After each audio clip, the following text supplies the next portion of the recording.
पहले इस वीडियो को देखिए, फिर बाद में बात करते हैं। कमली वाले ने फरमाया कि मेरी उम्मत प्यासी होगी, मैं हौज़े कौसर के पास होऊंगा।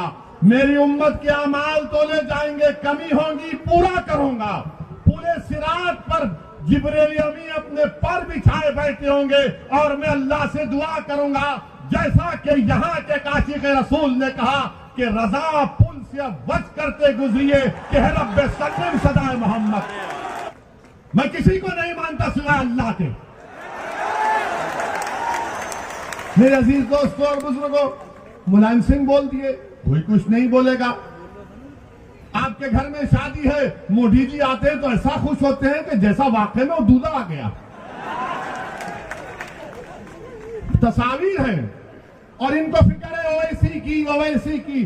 अरे मुझ पर इल्जाम लगाने वालों, याद रखो मैं कोई नेक आदमी नहीं हूं। मैं खुला कह रहा हूं, मैं गुनाहगार हूं, मैं खताकार हूं, मैं सियाकार हूं और मुझ में क्या क्या कमजोरियां हैं वो मेरा रब जानता है। मगर असदुद्दीन ओवैसी को जब मैं 3 अहादीस बार बार पढ़ता हूं अल्लाह के रसूल सल्लल्लाहु अलैहि वसल्लम की, तो मुझे एक उम्मीद नजर आती है।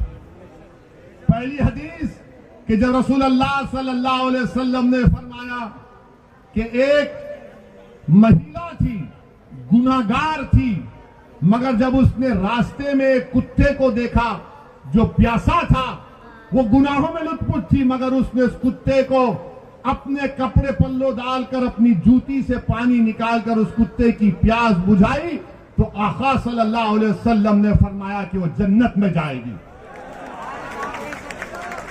दूसरी हदीस हजरत अनस रज़ियल्लाहु ताला अन्हु रिवायत करते हैं कि एक साहबी ने आकर पूछा, या रसूल अल्लाह सल्लल्लाहु अलैहि वसल्लम क़यामत कब आएगी? रहमतुल्लाह अलमीन कमली वाले ने पूछा, तूने उसके लिए क्या तैयारी की? तो कहा ज्यादा आमाल नहीं है, हसनात नहीं है, ज्यादा ज़कात सदकात नहीं है, मगर मैं आपसे बेइंतहा मोहब्बत करता हूं। तो आका ने फरमाया कि तू मेरे साथ होगा। असदुद्दीन ओवैसी के पास कुछ नहीं है, मगर एक दावा तो कर सकता हूं कि मैं रसूल अल्लाह सल्लल्लाहु अलैहि वसल्लम को बेपनाह चाहने वाला हूं। आज दुनिया में मुझे मोहब्बत मिले या ना मिले, मगर उस दिन तो मिलेगी इंशाअल्लाह ताला। और तीसरी हदीस जो मुझे याद आती है कि अल्लाह के रसूल सल्लल्लाहु अलैहि वसल्लम ने फरमाया कि हशर का मैदान होगा, तुम मुझ पर इल्जाम लगा रहे हो ना, तो तैयार हो जाओ उस दिन के लिए।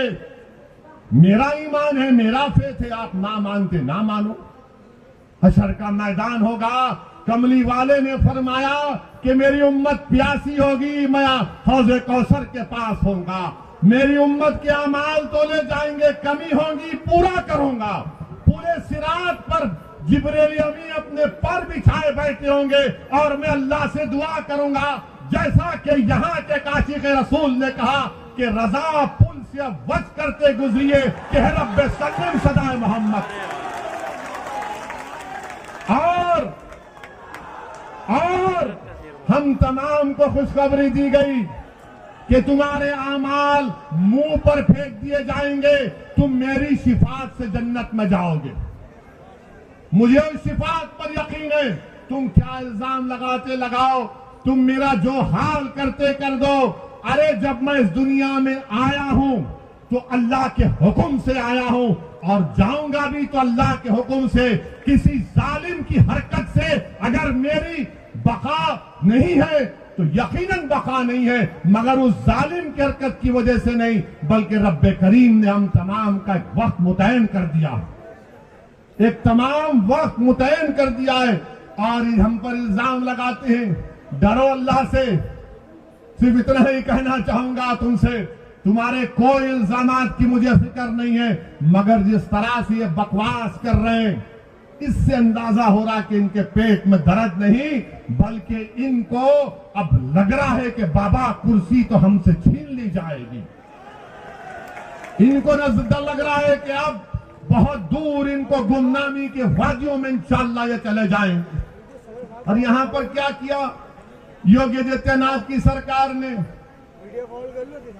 बरेली में अमित शाह आए थे, गनीमत यहां पर निजाम की बात नहीं की, वरना हम राज की बात कर देते उनके सामने।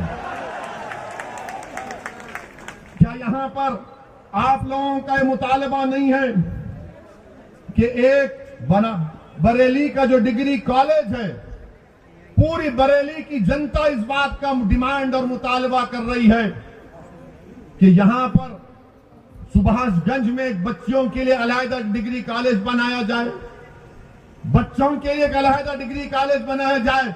मगर अमित शाह, योगी और मोदी को डिग्री कॉलेज की फिक्र नहीं है, इनको सिर्फ हिंदुत्व की फिक्र है। यहां पर रबर फैक्ट्री, अब चुनाव आ गया तो सब दौड़ रहे, रबर फैक्ट्री खोल दी जाएगी, सरकार ले लेगी।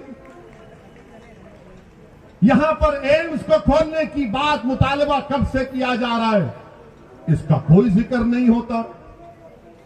यहां पर उत्तर प्रदेश में आप कितने लोग पेट्रोल डीजल की गाड़ी या मोटरसाइकिल चलाते हैं? आप लोग बहुत खुश हैं ना पेट्रोल डीजल की कीमतों से? हाँ, चेहरे बता रहे हैं। मीडिया वाले तो नहीं बोलेंगे, बेचारों की नौकरी है। पहले इनके पास एक कैमरामैन होता था, तो इनके मालिकों ने कहा कि मोदी जी ने कैमरा की कीमत बढ़ा दी, महंगाई बहुत बढ़ गई, अब तुम रिपोर्टर भी और कैमरामैन भी, दोनों 2 in 1 करो काम। देखिए, मुस्कुरा रहे हमारी बात पर। मुस्कुराना तुम्हारा इकरार है, हम जानते हैं। पेट्रोल डीजल आसमानों को छू रहा है, सरसों के तेल की कीमत आसमानों को छू रही है। बाबा और मोदी की सरकार ने साबुन से लेकर बनियान तक सब कीमतें बढ़ा दी हैं, और उत्तर प्रदेश की जनता से कह रहे विकास के नाम पे वोट दो। काशी को हमने डेवलप कर दिया, उसके नाम पर वोट दो।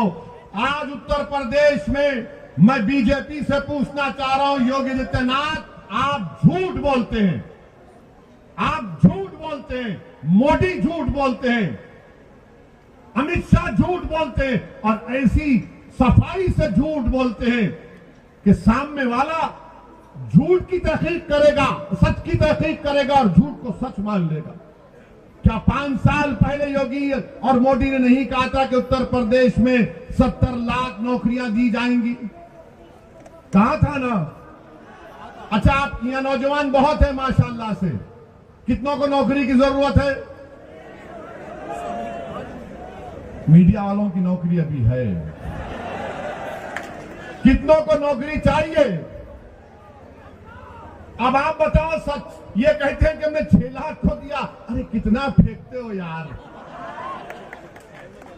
70 लाख नौकरियों का वादा 5 साल पहले किया गया था, और 5 फरवरी 2020 की विधानसभा में उठाकर देखो आप, योगी आदित्यनाथ के एक मंत्री ने विधानसभा में खड़े होकर कहा कि उत्तर प्रदेश की अनएम्प्लॉयमेंट रजिस्टर में 33 लाख नौजवानों के नाम है जिनको रोजगार की जरूरत है।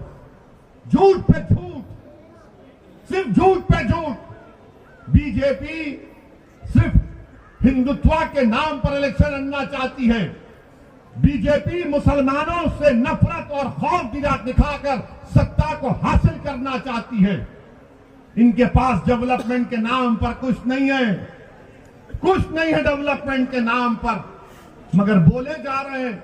अभी आपने सुना कि वारिस पठान ने कहा कि पूरे भारत में तीसरा गरीब प्रदेश अगर कोई है, झारखंड बिहार के बाद तो उत्तर प्रदेश। मगर फिर भी विकास हुआ है, कहां का विकास हुआ हमको नहीं मालूम।